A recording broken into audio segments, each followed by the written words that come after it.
In 1980, The Blue Lagoon hit theaters, igniting debates about its controversial themes, unprecedented scenes, and the age of its star, Brooke Shields.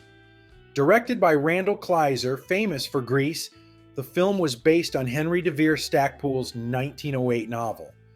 While its lush cinematography and picturesque setting captivated audiences, the film raised questions about societal boundaries and Hollywood ethics.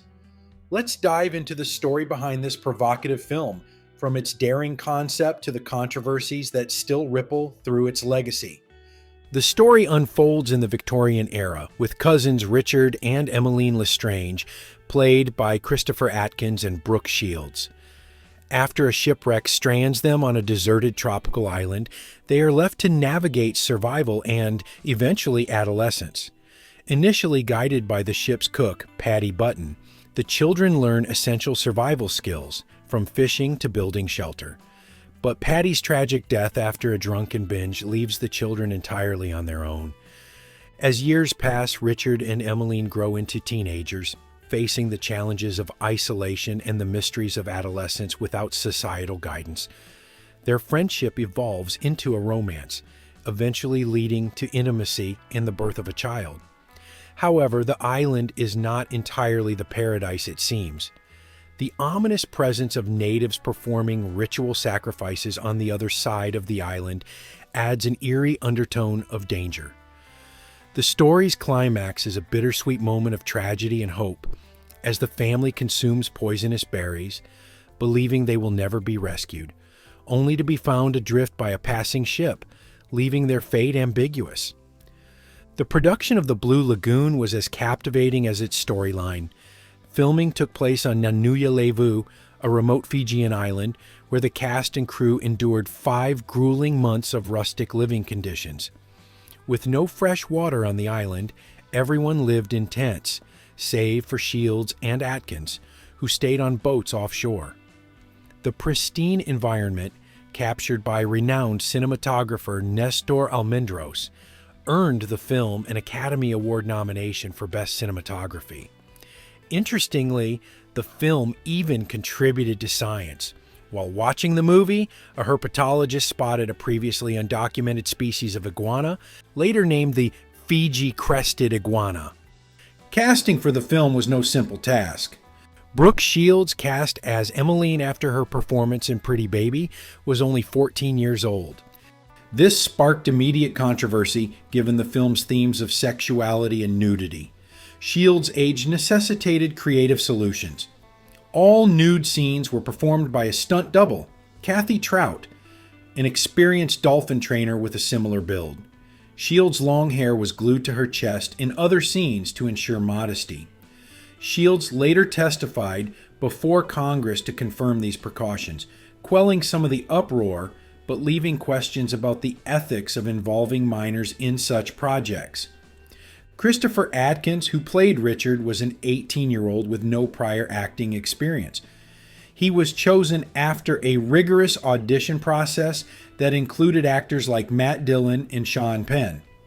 Atkins fully embraced his role, even performing most of his nude scenes himself.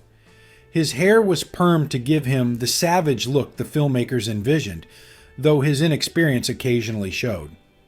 Atkins later recounted the awkwardness of their nude sunbathing sessions, which were enforced to avoid tan lines.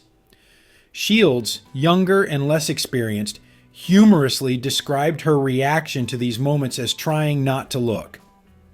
The controversy didn't stop at the casting. Critics lambasted the film for its portrayal of teenage sexuality, thin plot, and overly romanticized depiction of island life. Roger Ebert famously called it the dumbest movie of the year, and Shields received the first ever Golden Raspberry Award for Worst Actress. The criticisms extended to geographical inaccuracies, as the film featured South American macaws and Australian cockatoos in a supposedly South Pacific setting. Yet, for all its faults, the film resonated with audiences, grossing over $58 million to become the 9th highest grossing film of 1980. The backstory of The Blue Lagoon is as layered as the film itself.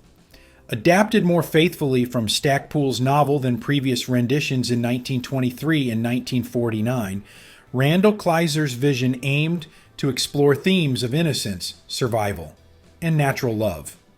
Initially, Kleiser envisioned the characters being fully nude throughout the film, a concept that scared off many actors and led to the use of body doubles and strategic camera angles. The novel's frank portrayal of sexuality was softened for mainstream audiences, though the film retained enough provocative elements to spark controversy. The title, The Blue Lagoon, carries symbolic weight. It evokes a serene paradise, but beneath the calm surface lie tensions of survival, growing pains, and the natural human struggle between innocence and experience. The lagoon itself becomes a character witnessing the protagonist's joys, discoveries, and perils. It's both their sanctuary and a reminder of their isolation. Despite the backlash, the Blue Lagoon became a cultural phenomenon. Its success spawned a sequel, Return to the Blue Lagoon, in 1991, starring Milla Jovovich, and a 2012 Lifetime remake. Neither matched the original's impact.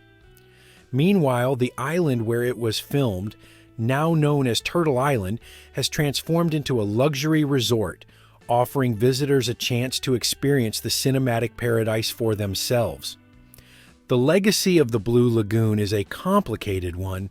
It's a film that provokes discussion about artistic boundaries, Hollywood ethics, and the portrayal of youth in media. Its blend of controversy and beauty ensures it remains a touchstone in cinematic history, a movie that dared to push limits, for better or worse. Brooke Shields has since acknowledged the controversies surrounding the Blue Lagoon, stating it's a film that would never be made today. Reflecting on the experience, Shields described the discomfort of certain production requirements, such as tanning nude alongside her co-star Christopher Atkins with minimal privacy.